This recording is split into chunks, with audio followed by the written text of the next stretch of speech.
We did it. We did it all the way from Bahrain. So that's pretty cool, Right. right? First of all, tell me, how is it over there? What's it like compared to NZ?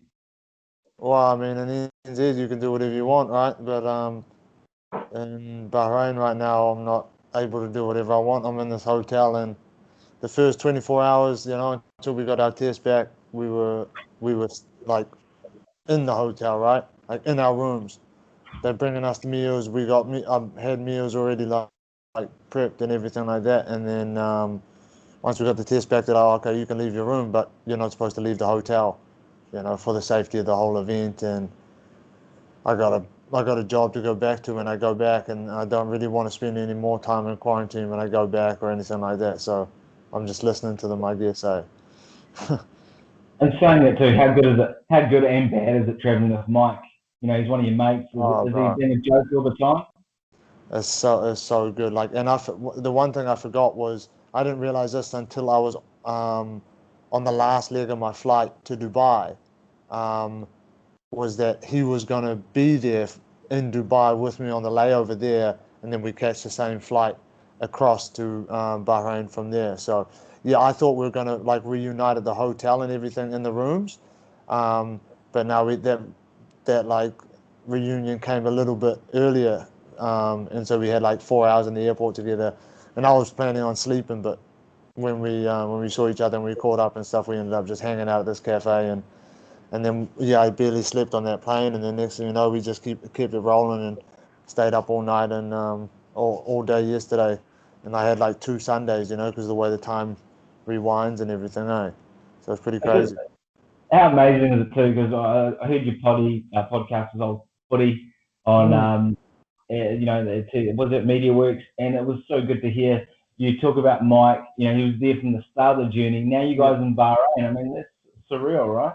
it's pretty surreal. That's a good word for it, bro. And man, like I haven't seen Mike since Christmas Day last year when I left Bali and came back home. And I lie. He came to New Zealand for a little bit, but that was right at the start of the year, right after February, before COVID hit and everything like that. And so I saw him for a little bit there, but it wasn't the same. Like now, when I caught up with him, it was crazy. Like talking about kind of what I've been through over the past year with footy on, and some of the other like interviews and podcasts that I've been on lately leading up to this fight, and then meeting with Mike in the airport, and he's like been on a very similar journey, personally and professionally and everything like that. So it's been crazy to kind of like talk about our experiences with this boogeyman of a pandemic that's going around, and then just kind of like talking about what's been helping us to get through it. Yeah, it's been a lot of similarities. It's been pretty insane, pretty insane. And All be right. honest, when obviously whenever quarantine finishes up and Mm. we can travel again, is one of your first trips going to be to Bali or somewhere else? Yeah, no, one of the first trips will be Bali. If I go anywhere else, I'll be going to Bali first to see my boys there, and it's just such a great place to go and hang out. You know what I mean? Like if you're going to go spend 2 weeks away from your gym, you know what I mean, and training at home, then you might as well go somewhere like Bali where you can go and like do jujitsu and still do Muay Thai once or twice a day, and then like for the rest of the time just live carefree, you know what I mean? So it's pretty bloody good like that. So I've Do definitely you, that's definitely top two, I'd say. The other do one's you, maybe Fiji. do you miss Ammo Spa and all that good food close to the beach? Not really. I don't miss Ammo Spa and all the bloody well, actually, I miss people there that looked after me and everything like that. But I don't miss all the bloody vegan conversations and all that kind of stuff, man. I'm a little bit sick of that, eh? But I miss everything about Asia, like on the street level. You know what I mean? I miss street food. I miss just kind of like embracing the local culture. I miss my local friends and everything like that. I don't miss the beach clubs and all that kind of stuff. I'm not really that keen on that kind of stuff. You know what I mean? I feel like I don't make enough money to be going and blowing at those places anyway. So Yeah, yeah. no, you made some really good points on the podcast earlier about people, having a couple of cocktails and a meal, and it's sometimes a week's or month's wages for some. And we'll get into that. We'll get into that today. But I just wanted to also touch on the brand. I'm loving that pink, loving that trouble. I've got a coffee brewing. Yeah, mate. Right. Yeah. It's all about it. You know what I mean? So. Yeah, I'm ripping the merch today. This one's one of a kind, actually. I just wanted to see what this would look like with the bigger print Nice. on the old salmon pink. But yeah, basically, my whole thing with this will be like I got like a staple couple items that I want to release and keep those going like all the time. You know, maybe on like a pre-order basis for anyone who wants them, and that'll be like year round. And then I want to do kind of like more like limited kind of editions of different colors and different like styles, like whether it be hoodies or like coach jackets or bombers or whatever, but in a way where, bro, I don't want to make it limited and double the price. I want to make it limited and cut the price in half. You know what I mean? Yeah. I want to make it so that like people can actually afford this. People that like I know people that don't have jobs can get their hands on this to support me, and then I'm supporting them in another way. So I want to undercut everybody, you know what I mean? Like, even if it means hurting my bottom line, I want to make it so that, like, supporting me is something that people can actually afford to do. So that's the long-term thing. Where can we get, is there anywhere to get the merch now? Is there a Yeah, site or they contact you? not right now. I literally bought the airplane Wi-Fi so that I could work on the site while I was on the plane. And I've got that set up. I got it with, like so that I can link it into the Instagram. People can order direct through Instagram. They can go through the site. They can pre-order what will be like the first thing available, which would just be the basic white T-shirts with the Trouble Brewin on there, because like the simple thing with that is like I want to get that T-shirt going, and like I say, like the big thing with me is if it's whether it's Pro Club or AS Color or Champion, I want it to be cheaper to buy my version of that T-shirt than it is to buy any other version of that T-shirt. You know what I mean? So if it's like in New Zealand, AS Color is the standard and everything like that. Well, then why am I buying an AS Color when you've put screen printing on it and then you've doubled the price? And I got to pay $45 for it. I want to do the opposite. You know what I mean? Because I know that it's doable. So yeah, I want to hook up the boys. You know what I mean? So that will go. I think the pre-orders, I'm going to try and set it up so that goes live straight after the fight. And then there'll probably be like a 10-day period where people can get their pre-orders in. And then during that time, I'll be working on getting it all sorted out while I'm in quarantine. Then fresh out of quarantine, local delivery will be free. And then people can come pick it up from the gym if they don't want me to show up to their house with it. So, And bro, yeah. That'll be at troublebrewin.com actually. We'll definitely put that in the when I put out the video, we'll put it down as like part of the intro, so people can go there. And by the time you come back, mate, you're gonna have about 100 pre-sales. Yeah, I hope so. So that'll be good. Good for me and good for the people, Hey, bro, too, the pink salmon hoodie. Have you been hanging out? Is he too much? Are you gonna dye the hair next, Pink, or? Oh, I don't know.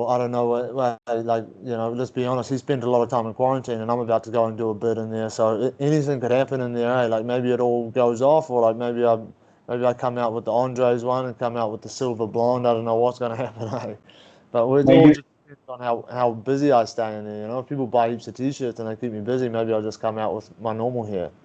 There's going to be a lot of time or downtime, free time, and it sounds like you've already got it all mapped out. The one thing you have to be careful of is social media and all those Twitter handles and Instagram handles, people going back and forth. I always like to ask fighters, because the more I guess notoriety or fame they get, the more heat comes with it. Now, have you started dealing with that yet, and how do you deal with it? Oh no, but I got no notoriety yet. You know what I mean? The one thing that is really cool, and one thing that I do like about the people who do follow me on Instagram is the people who follow me know me. You know what I mean? Like I might have 2,000 followers or whatever it is. I don't have 70K followers from people who live in the Middle East or people who live all over the world. Like my followers that are picking up, and I've been getting a lot more. You always get more when you fight and everything, but people who actually care about what I'm doing, especially since I've been like opening myself up a little bit more, being a little bit more honest, like with my media coverage and stuff, with getting out and doing the podcast, is like, yeah, these people are like organic. They actually care about like what I'm doing and what I'm saying and my message. You know what I mean? Like I think that's a lot more important than having. I mean, you can get a lot of followers and that can get you a lot of money, but if that doesn't help you do what you want to do, then what's the point? You know? Yeah, I think it's really good to come across as you have been, because man, I was going to say the stuff you've been doing is great and it's authentic. Is it exhausting though? Are you obviously loving it, but is it like, man, you're going back to back, right? Well, like it's back to back, but I'm putting forward like the right energy, you know, and it's coming back to me, you know. So I feel like yeah, it's easy for me to kind of just like tell the truth now, you know what I mean, and be honest and like keep my integrity. And when I do that, yeah, it doesn't really sap any of my energy at all. But it's when I have to play the fool kind of thing that I get a little bit tired of it. So like, you know, I'm out here in fight week now, and that's why I still wanted to get this done with you, you know, because like I'd rather get this done and cancel on some dude who's making me do all these weird, funny poses and fake shadowboxing videos and stuff like that, because that actually does drain you out. Because like, you know, I'm doing all these photos and stuff, and the guy's like, "Hey, can you throw a jump knee?" And I'm like, "No, I can't, bro, because I don't throw jump knees." So that's I, that I, that's the stuff that's draining, you know.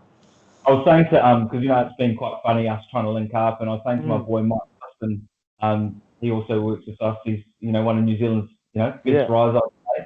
And I said to him, I was laughing about it, about how we're trying to connect, and I said I do like to talk to fighters prior, but I yeah, sometimes prefer afterwards, because I feel that when you're going to fight or before mm, fight, you just focus on that. You just want to smash, you want to kill. mm. And I was wondering, same for you. You seem quite relaxed now. Are you? How close out to the fight do you just zone out and go, "No, I can't talk to anyone," or are you okay right up until the fight? I think like right now, like I'm still enjoying the process. You know what I mean? Like I've been, you know, I got to jump on a plane a couple of days ago. Um, you know, I'm here with Mike and everything like that. When I'm doing this with you, like I'm talking to someone that I don't mind, I enjoy talking to. You know what I mean? But it's gradually like tomorrow when the weight cut kind of kicks off in the afternoon, then like it's I got to put a halt to it. Not because like it's going to be super draining, but just because like I'm not going to give my best like I'm not going to give a fair account of myself, because like you're in a whole different state, you know, a whole different state of mind. But and then on fight day, um, I just limit it. You know what I mean? I just talk to the people that I really want to. I still read people's messages. I still know that people are wishing me well and stuff like that. I never pick up my phone and read somebody, you know, calling me out or like saying this, that, and the other. Like it just doesn't really happen to me. I'm not at that stage, so I'm grateful for that. But yeah, just at the moment, like I mean, I just feel like I only have to live the fight once. I don't have to have it going over and over in my head and stuff like that. The biggest thing is staying relaxed, you know. So if I'm sitting here being like, "Hey, don't talk to me, don't talk to me, no, hey, don't bother me," that's not being relaxed. You know what I mean? Like this is how I am normally. Like I'd be happy to do this with you on a normal Monday or a Tuesday. So then I should do that this week. You know what I mean? Because I am just hanging out. I am just relaxing it in the room, and you know I'm not going to sleep for another hour or so. So I might as well just get something done. Otherwise, I'm just going to watch Netflix and go to sleep anyway. And saying that though, I've seen so many fighters before their fights, like obviously Matt Serra used to throw things and shove and get psyched up. And then Yeah. Dylan Andrews, I don't know if you remember him, a former Mm. UFC guy, Kiwi fella. I went to the changing room to chat to him and he was asleep, like before the fight. So Yeah. you beforehand, because I've seen the way Mike trains people and gets them warmed up. He's the perfect sort of coach in that sense. And Yeah. Yeah. Yeah.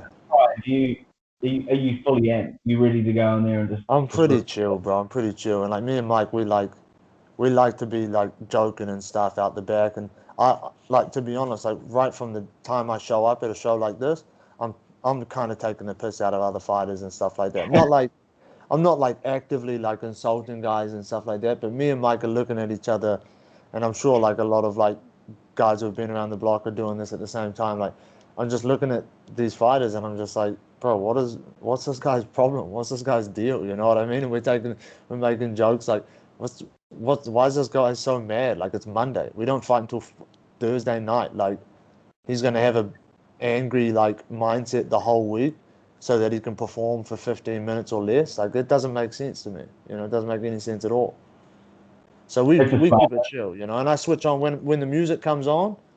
then it's on now. You know what I mean? It's time to walk out and start a fight. But like, when you go to the grocery store, man, you can get into a fight at the grocery store. But you don't walk into the grocery store amping yourself up to get into a fight. You just know that, like, okay, if this, that, and that happened, then yeah, I'm fighting someone. You know what I mean? And the same thing when I go into the gym and spar. I don't spend like 3 days before a sparring session going crazy in my head or anything. So I think that I think you got to do everything the same as like your normal life. Otherwise, like, you're not representing yourself accurately. You know what I mean? Like when you talk about fighting and fighting with integrity, you're really trying to represent who you are and like how you live and all the people who support you and stuff. So if you're doing all this crazy stuff to get yourself ready for that, then what's that saying about you? That's saying you're probably not living that honest of a lifestyle, or you're trying No, to no, you're trying to manufacture something, that's a fair point. Now, in saying that,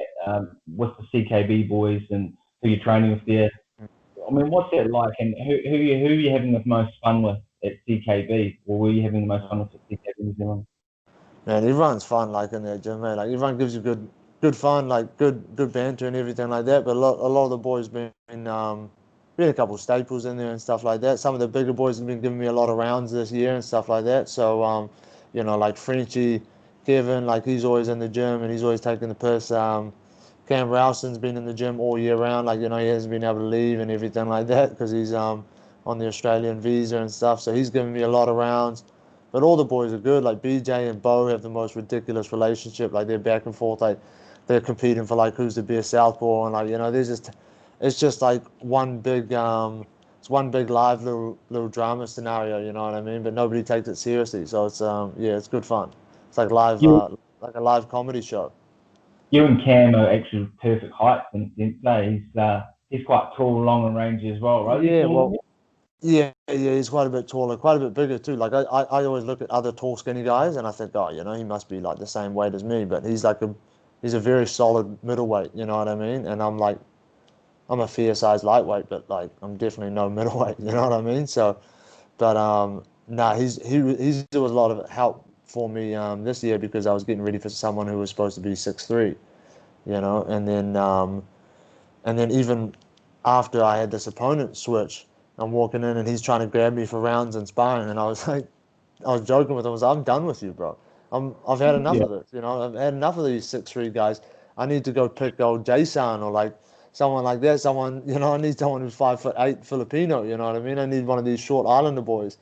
Someone who's just gonna bomb a left hook on me. So yeah, I've been leaning on some different guys in preparation for this camp, or the final couple of weeks of this camp anyway. So yeah, it's been good. It's been really good. And have you needed to do any rounds with Izzy or Hooker? Have you been there? I get quite a bit of help from Dan. You know what I mean? I got quite a bit of training in with him when level 3 hit and the boys moved into the gym. I was slated to fight as well, but my work commitments meant that I couldn't just move in that day. I had to go to work the very next day. So I was like, oh well, I'm gonna have to find some other way to do it. And yeah, me, Dan, and a couple other guys, we created our own little way of getting working over that. And yeah, I got a lot of help from Dan, a lot of rounds in with him over the year. So yeah, it's been a good process. Got a chance to pick his brain for a lot of things that I'd seen him doing over the year in his fights and in his drilling and private sessions and stuff. So yeah, he gave me a lot this year. So I'm excited to show some of this stuff. And the Combat Academy is quite a nice gym. I mean, out of all the gyms I've been Mm. to and you have around the world, Yeah. it's quite. I'm not crazy, but it's strange going to a gym where everything's brand new and fresh, right? Yeah, well, Typically, like he's got a great facility there, and then it's funny you say that because like we both work out there, and we both use the same strength and conditioning coach, Makoto, yeah. and he's a legend in the game for those who know him, and he like whatever he says he needs, we basically get our hands on. Dan gets his hands on, and then man, he's ruthless with it. Like Makoto doesn't care about the machines; he's trying to break them. So we got all these nice new machines, and he's literally telling me like break the machine, like do it however you want it, break it, setting it up in ways that like they're not even supposed to work, and like doesn't even make sense. So it's crazy training in there, right? And that that's the way Dan is. Like he doesn't care if like you know you're gonna roughhouse in there and stuff like that. It's like his approach to sparring. Like he's there to get after it. He's not there to like play around and like keep everything in pristine condition. Like just break it and get a new one. You know if we have to. So you've got amazing training. You've got a great strength and conditioning coach. You've got great people around you. What do you do when it comes to the food and the mental health side?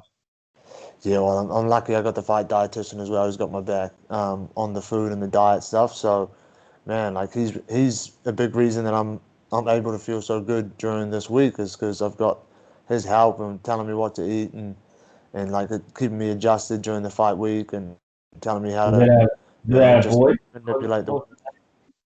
What's that? Was that the guy? Was that he's in New Zealand based or overseas?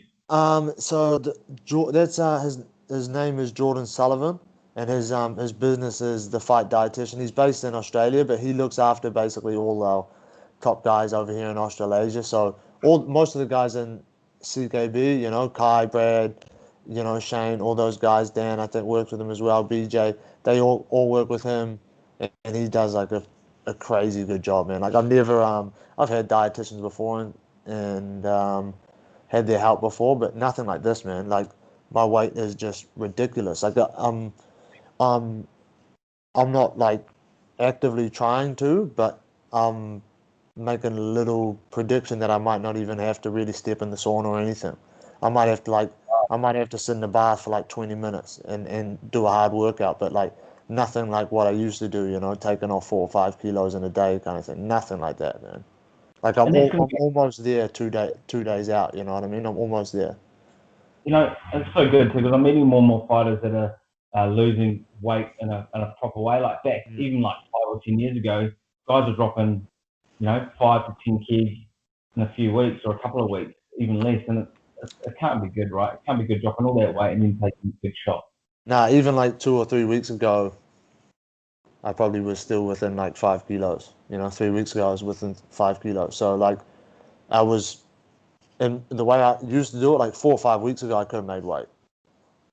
I could have Dang. stripped the weight easy. So like to be, I think I'm 36 hours out from the weigh-ins now, and I've got like probably like 2 kilos to go, and I'm drinking Sweet. water, and I'm fully fed. Like I just ate a whole bowl of fruit and like chicken and eggs and avocado and stuff. So like I don't know. I don't even know how he does it. I don't know how he I tells me don't, to eat more food and then lose more weight. It doesn't make sense to me, but he's obviously I, knows what he's doing. and Yeah. the mental side, like, do you get into the whole art of war? Do you read books? Do you listen to any sort of audio or work with anyone in Yeah. particular? I mean, like it might sound extreme to some people like now because like I wasn't always like this, but probably about 4 or 5 months ago, like I started meditating like every single day, 20, 30 minutes a day in the morning, and then like you know if I felt like I needed it later on, then I would do that. I linked up with Dave Wood, who's a breathing and like kind of performance specialist, like really like holistic approach, you know, like integrating the body systems in the right manner to like get it healthy and get it performing. You know, his whole message is that if you're not healthy, if you're not in optimum health, physically and mentally, then you can't perform optimally. So Dave Wood, he's definitely worth checking out. He's helped me a lot on Instagram. He's Woody's Movement Workshop. He's fantastic, man. He's got a place out in PR. Um, when I met him, I just kind of started with the meditation. I had a lot of breathing problems with my nose, and that obviously didn't help me when I was trying to meditate and everything like that. And he basically cleared all that. Now I can breathe properly like a normal person. I get so much more out of my sleep, and then that kind of knock-on effect into how like the energy that I felt on a daily basis um, just kind of led me to making way better decisions, whether it be with food or whether it be with what I do in my spare time. So like now, bro, I caught that flight. That was a 19-hour flight to Dubai. I didn't touch the entertainment. I literally didn't even think about the plane food. I had all my meals packed. I ate my meals and I read this book and I crushed it. You know what I mean? I crushed the book in one Yeah. flight. And I'm not a guy who used to read. So like now I read um, pretty pretty consistently. You know what I mean? Like picking something up and getting rid of a few pages daily. You know what I mean? And then in the weekends when I have more time, then I'm really trying to knock out some more. So yeah, like in terms of like the mental health side of things, that's been massive. And I read pretty selectively, you know what I mean? Like Stoic philosophy is massive for me. That's something I knew was important before I started meditating and really taking care of myself on the mental health side. But that adding to that with a little bit more kind of similar kind of philosophies from different worldviews and stuff like that kind of just shows me how universal some of these principles are. Kind of just shows me that, like, you know, whether it be Stoic philosophy or Zen Buddhism or Christian thought or Islam, like they all just draw from the same pool of like universal knowledge that everyone experiences when they go deep and like kind of ask themselves the right question, you know. So like to me, prayer and meditation is the same thing. It's just And reflection, you know what I mean? it's just 20, because it's 26 years old, right? You're Mm. 26. Yeah. Incredible, mate. You're ahead of your time in terms of that. I mean, with your mate circle, obviously you keep a close circle. A lot of them in the same, not field as you, but the same mindset, or Mm. do you have to keep your circle pretty close so everyone's on the same path? Man, well, when you say I'm ahead of my time, I actually think I'm way behind because, like, to me, like, I should have learned a lot of these lessons earlier, and I was doing things wrong for so many years. You know what I mean? And now I look at it now, and I'm kind of like, I just want to get get better as a person because like I want to be able to treat people better. You know, people who gave a lot more to me than I gave in return in the past. But in terms of like, you know, other people in my circle being on the same wavelength, I don't really think it's too necessary. You know what I mean? I keep my circle tight naturally, um, but I am trying to work on, you know, being open to new experiences and meeting new people and stuff because I think that there's a lot to learn from someone, whether they're a prick to you or whether they're, you know, gonna be your best friend. Like you can learn something from them, even just if it's based on how you react to them. You know, you might look back on how you reacted and be like, you know, even though that person wasn't great to interact with, like I didn't need to treat him that way. You know what I mean? I could have handled myself better or something like that. So yeah, I think there's definitely space like for the people in my circle, man. If I'm spending time with you and I value you as a person, man, I see something in you. You don't have to be like me. You don't have to be interested in the things that I'm interested in. I'll just give you your space to do your thing, and you give me my space to do the same, and we'll probably be just fine. You know what I mean? And saying that too, have you ran into old Ronaldo? Was it your opponent Orlando. yet? Yeah, Um, Ronaldo. no, I haven't. I think he just pulled up, because we were doing the media thing. We're supposed to do it later on today. You know, taking photos at the venue. And so they called me earlier and they were like, oh, you know, some of the fighters are delayed. And when I get downstairs, I was like, bro, who's delayed? It's Rolando, eh? And they're like, yeah, yeah, but he's on his way. And so I said, you know, hey, he better show up and he better miss weight because if he misses weight, I get a couple extra pointers out, you know. So we'll see how it goes. You know, I'm gonna fight him either way. I came all this way, you know. I put myself at risk with the COVID, and I'm out here, and I got to do the bloody quarantine. Either way, we're fighting. So if he doesn't want to make weight, that's just fine with me. Yeah, as long as he pays Yeah. me the money. From the sounds of it, if he can't fight or doesn't make it, you'll pull someone from the crowd or someone willing, right? You just want to get in there and Oh, scrap. any comers? Yeah, I know that there's two other lightweight fights on. One is for the title, and one is just two guys who are early on in the card. So either way, like if he doesn't show up, I'm just gonna steal one of those fights or something, or I'll just like fight a welterweight or whatever, you know. I could probably make featherweight, you know. I don't know if I haven't looked at the other fights. If there's a featherweight bout on the card and someone pulls out and my guy pulls out, I'll make featherweight, you know. We'll just have to Oh, get something else done, you know. and where's Mike disappeared to? Is he around? Yeah, well, you called him when he was getting all hyped up because he thought he'd be of help, but he's hit the hay now, eh? Oh, true. he's Oh, he's passed out in the background now, eh? Yeah. yeah, no, that's all good. Now, obviously, you're going to be maybe snoozing soon or watching the Netflix, but we will catch up when you're in quarantine as well. Anything you want to Definitely. shout out or say to our New Zealand fans supporting you? Another call out of how we can watch this?